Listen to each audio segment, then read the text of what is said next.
نجم أمريكا الجنوبية لا يزال منفتحًا على جميع الخيارات في ظل اهتمام نادي برشلونة، وكما ورد في التقارير الأخيرة بات برشلونة أقرب من أي وقت مضى للعودة إلى قاعدة اللعب المالي النظيف 1-1، ويأمل مجلس الإدارة أن يتخلص النادي من هذا القيد قبل فترة الانتقالات الصيفية. وبينما لا تزال الجدوى العملية لهذه الخطة غير مؤكدة، يأمل النادي أيضا في إبرام صفقة كبيرة في يونيو إذا ما عاد بالفعل إلى قاعدة 1-1، ويبدو أن جوليان ألفاريز لاعب أتلتيكو مدريد خير جدي ليكون تلك الصفقة الكبرى. ففي نهاية المطاف يبحث برشلونة عن خليفة طويلة الأمد لروبرت ليفاندوفسكي نظرا لسن اللاعب واحتمالية رغبة ألفاريز في مغادرة أتلتيكو مدريد تصب في مصلحة النادي. وكما أشار فابريزيو رومانو خبير الانتقالات الموثوق مؤخرا، فإن لدى ألفاريز عدة خيارات ولا يزال منفتحا على جميع الاحتمالات لمستقبله، ولم يحسم أمره بعد بشأن وجهته. حتى الآن لا يوجد أي تقدم ملموس أو واضح، وتراقب عدة أندية عن كثب إمكانية انتقال الفائز بكأس العالم إلى سوق الانتقالات. يعد برشلونة من بين الأندية المهتمة جديا بالتعاقد مع المهاجم القادم من أمريكا الجنوبية، لكنه ليس النادي الوحيد في المنافسة. يعتبر النادي الكتالوني ألفاريز خياره الأمثل لتعزيز خط هجومه، وسيبذل قصارى جهده لضمه، ولا ينظرون إليه كصفقة استراتيجية فحسب، بل كلاعب قادر على بدء حقبة جديدة للنادي.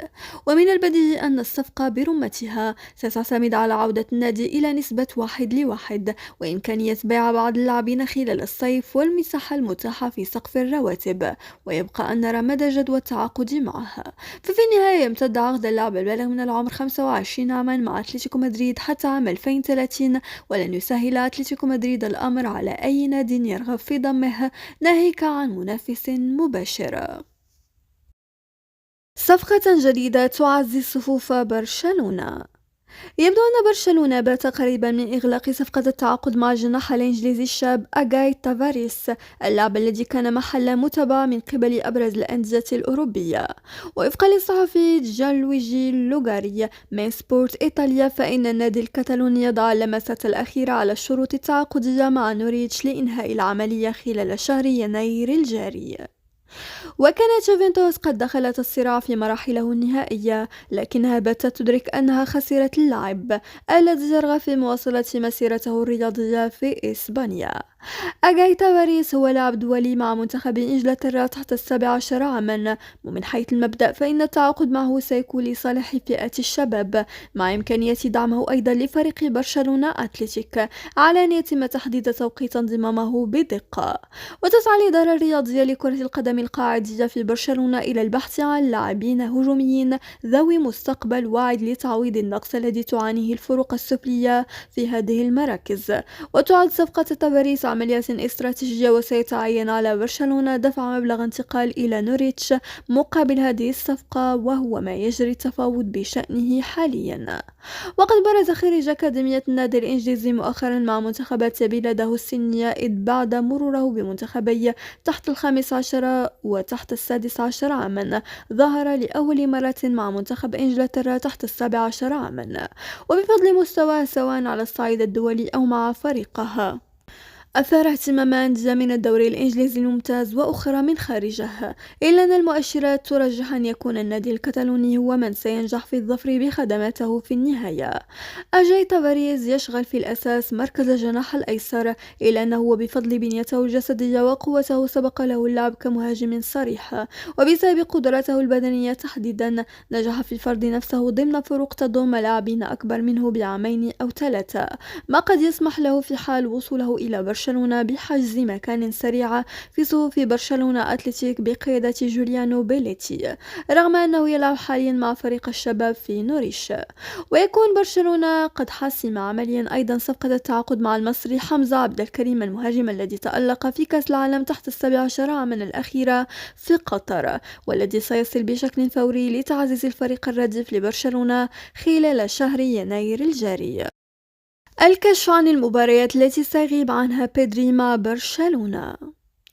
كشفت تقارير ناس إعلامية منذ قليل عن المباريات التي سوف يغيب عنها بيدري نجم نادي برشلونة، وذلك بعدما أصيب يوم الأربعاء خلال مواجهة البلوغرانا أمام سلافيا براغ بدوري أبطال أوروبا.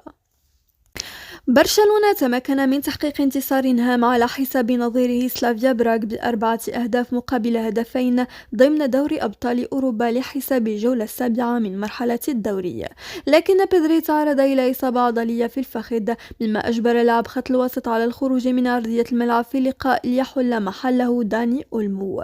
وأكد برشلونة رسميا اليوم أن بيدري يعاني من إصابة ستجبره على الابتعاد عن الملعب لمدة ستصل إلى شهر.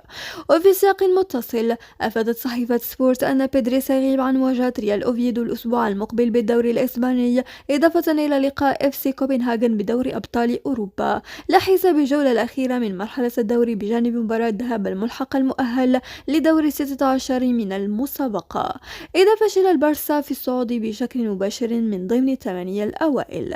كما أكدت الصحيفة أن برشلونة سوف يفتقد بيدري في عدد من المباريات الأخرى في بطولة الدوري الإسباني مثل إلتشي وريال مايوركا وكذلك جيرونا. وأوضحت أن بيدري لن يتمكن من اللعب أيضا في مواجهة برشلونة والباسيتي بربع نهائي كأس ملك إسبانيا، بالإضافة إلى غيابه عن ذهاب دور قبل النهائي من المسابقة المحلية إلى تجاوز البلوغرانا عقبة الباسيتي. ويمثل غياب بيدري ضربة موجعة حقا لبرشلونة، وذلك في ظل أهمية اللعب الكبيرة في خط الوسط الفريق الكتالوني ومدربه هانز فليك. ويتصدر برشلونة ترتيب الدوري الإسباني بفارق نقطة واحدة عن ريال مدريد الثاني، في حين يتواجد البارسا في المركز التاسع في مرحلة الدوري بدوري أبطال أوروبا. ثنائي برشلونة يغيب عن مواجهة كوبنهاغن الحاسمة. تأكد غياب فرانكي ديونغ لاعب برشلونة عن مباراة فريقه الحاسمة أمام كوبنهاغن يوم الأربعاء المقبل في الجولة الأخيرة دور المجموعات بدوري أبطال أوروبا بسبب الإيقاف. وتلقى ديونغ بطاقة صفراء في الدقائق الأخيرة من مباراة سلافيا براغ، وهي الثالثة له في هذه المرحلة، ما يعني إيقافه لمباراة واحدة. ولن يكون فرانكي متاحا ضد كوبنهاغن وكذلك بيدري، ولكن من ناحية أخرى سيستعيد البلوغرانا لامين يامال الذي لم يلعب بسبب الإيقاف. في غضون ذلك لا يزال فيرمين لوبيز وجيرارد مارتين وماركيز على بعد بطاقة صفراء واحدة من الإيقاف في دوري أبطال أوروبا، وإذا حصلوا على بطاقة صفراء ضد كوبنهاغن فسوف يغيبون عن المباراة الأولى من الملحق أو دور 16. ويحتاج برشلونة للفوز على كوبنهاغن على أمل التأهل للدور الثاني من دون خوض الملحق.